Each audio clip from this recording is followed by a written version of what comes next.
Hello, greetings of the day. I am Dr. Sugandha Jain, Assistant Professor, तीर्थंकर Mahavir university.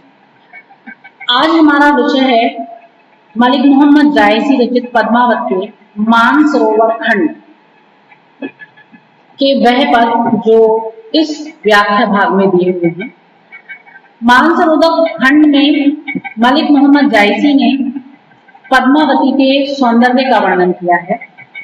ये जो पद है इसमें वह पद्मावती के सौंदर्य का वर्णन, उनकी सखियों का वर्णन और संपूर्ण जो वातावरण है, पूरा जो एक चित्र है उसे एक फुलवारी के रूप में खींच देते हैं। मलिक मोहम्मद जायसी कहते हैं कि एक दिवस पुण्योतिथि आई, मान सरोदक चली नहा, पद्मावती सब सखी बुलाई, जन फुलवारी सबे जगना।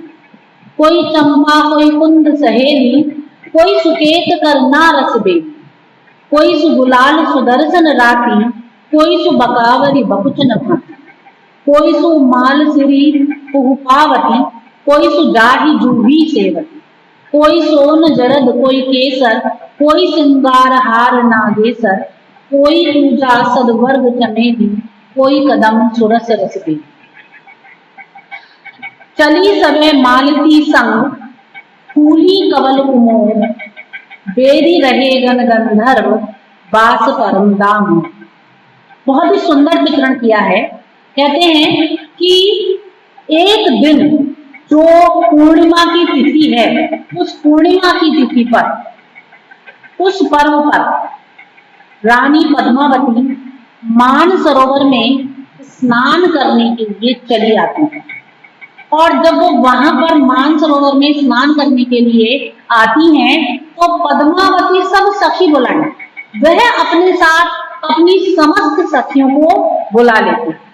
और कवि कहते हैं कि जब वो सारी सखियों को अपने साथ बुला कर लाती हैं तो ऐसी लगती है उनकी सखियां, क्योंकि उनकी सभी सखियों ने बहुत ही रंग बिरंगे वस्त्र धारण कर रखे हैं, श्रृंगार किया हुआ है, तो सबकी सब ऐसी लगती हैं जैसे मानो फुलवरी जो फुलवारी है, जो बगीचा है, वो अपने आप उनके साथ साथ चला है।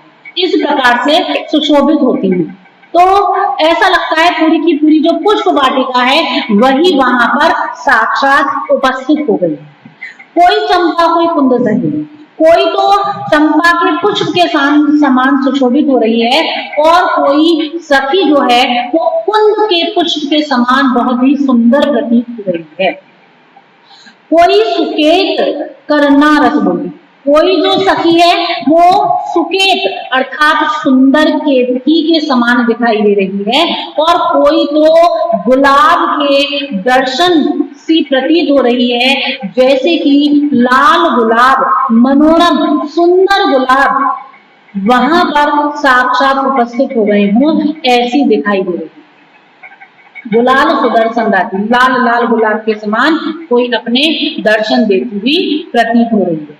कोई सो बकावरी बहुजन बाटी, और कोई जो सखी है वो ऐसी लग रही है मानो उस सखी ने बकावली गुच्छे के समान जो हंसना है वो प्रारंभ कर दिया। जैसे बकावली के पुष्प जो हैं जब उन्हें एक साथ एक गुच्छे में बांध दो तो बहुत ही सुंदर लगते हैं, इसी प्रकार से उस सखी की हंसी जो है, मधुर मुस्कान जो है, वो उन पुष्पों के सौंदर्य को मानो हर रही है।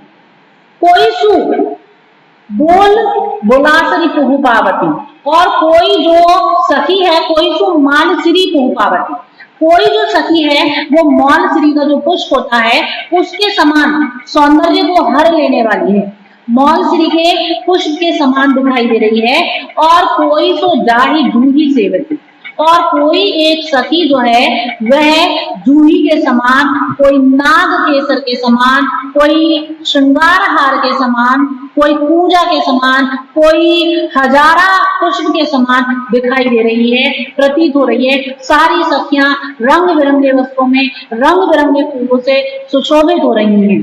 और पूरा का पूरा जो बगीचा है वो मानो वो पुष्पावली वहां पर एक साथ उपस्थित हो गई है और उनका जो सौंदर्य है वो एक एक व्यक्ति को अपनी ओर आकर्षित कर रहा है। नेत्र उस सौंदर्य को छोड़कर नहीं जाना चाह रहे, दृष्टि उस सौंदर्य से हट नहीं रही। वो दृश्य अपने आप में अनुपम है और अतुलित है। रस सिक्त पुष्पों की भांति वो समस्त जो सखियां हैं वो वहां पर दिखाई दे रही हैं। चली सवे मालती संग फूली कवल कुमु, तो ऐसा लगता है वो सारी की सारी सखियां मिलकर के मालती के साथ साथ चलती चली जा रही हैं और उनकी जो आनंददायक सुगंध है वो मानो गंधर्वों के भी हृदय को हर रही है, उनको भी हर रही है। अर्थात वो जो सौंदर्य युक्त दृश्य है वो हर किसी को अपनी ओर आकर्षित कर देने वाला है। तो इस प्रकार से यहाँ पर कवि ने जिस सौंदर्य का वर्णन किया है वो अपने आप में अनुपम है।